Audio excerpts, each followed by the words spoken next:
వారం రోజుల క్రితం సంచలనంగా మారిన వియాపూర్ బాలిక అనుమానాస్పద మృతి కేసును పోలీసులు ఛేదించారు.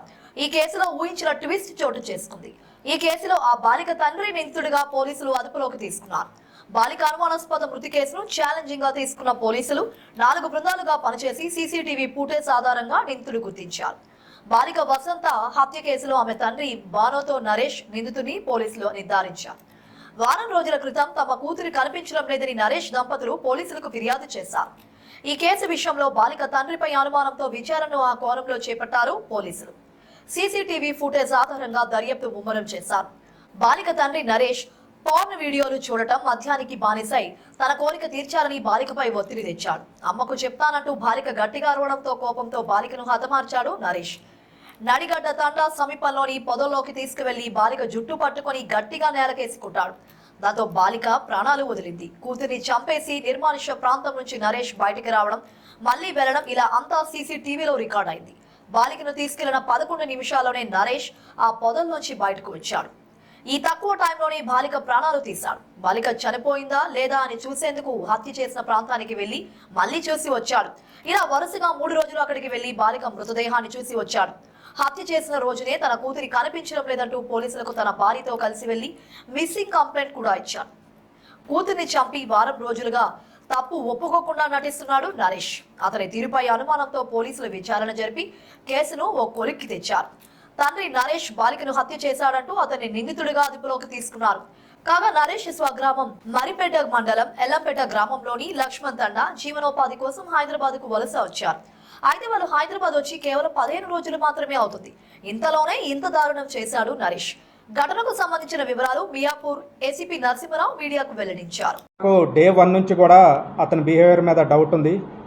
అందుకని చెప్పి మనం పాజిబిలిటీ ఉన్న సీసీ కెమెరాలు, అన్ని ఫుటేజీలు, అదేవిధంగా వేరే విధమైన టెక్నికల్ ఎవిడెన్స్ ఇవన్నీ సేకరించి తర్వాత మేము సేకరించిన ఆధారాలను బట్టి ఇతనే అని మేము ఒక నిర్ధారణకు వచ్చే టైంలోనే ఇతను నడిగడ్డ తండాకు చెందిన ఒక పెద్ద మనిషి దగ్గరకు అప్రోచ్ అయ్యి ఈ జరిగిన విషయం అంతా చెప్పి నన్ను పోలీసుల దగ్గర సరెండర్ చేయమంటే మనకి తీసుకొచ్చి సరెండర్ చేశారు. సరెండర్ చేసిన తర్వాత అదేవిధంగా మేము సేకరించిన ఆధారం ప్రకారం అసలు ఇందులో జరిగిన విషయం ఏంటంటే ఇతను కొంచెం బ్యాడ్ హ్యాబిట్స్ ఉన్నాయి. బాగా అంటే ఆల్కహాల్కి అడిక్ట్ అయిండు. ప్రతిరోజు తాగి ఉండేవాడు.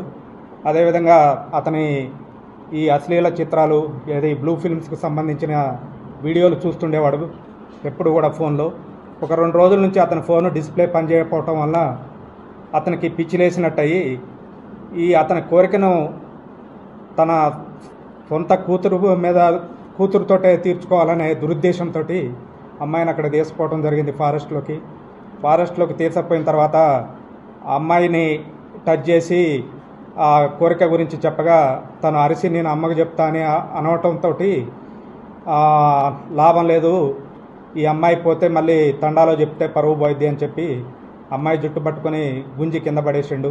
అప్పుడు ఆ అమ్మాయికి ముక్కు దగ్గర దెబ్బ తాకి బ్లీడింగ్ ఇంజరీ అయింది.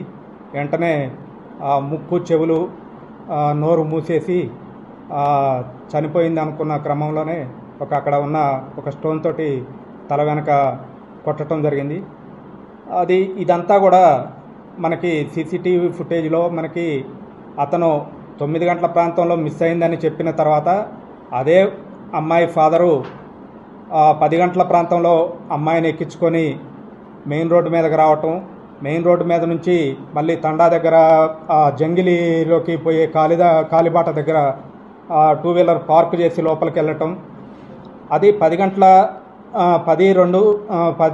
2 నిమిషాల 55 సెకండ్లకి బండి పార్క్ చేసి లోపలికి ఫారెస్ట్లోకి వెళ్ళటం జరిగింది.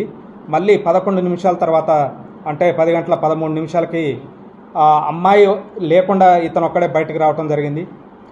నెక్స్ట్ తర్వాత మళ్ళీ ఒక 10 నిమిషాల తర్వాత మళ్ళీ పోయి కూడా అమ్మాయి బతికుందా చనిపోయిందా అని చూడటం జరిగింది.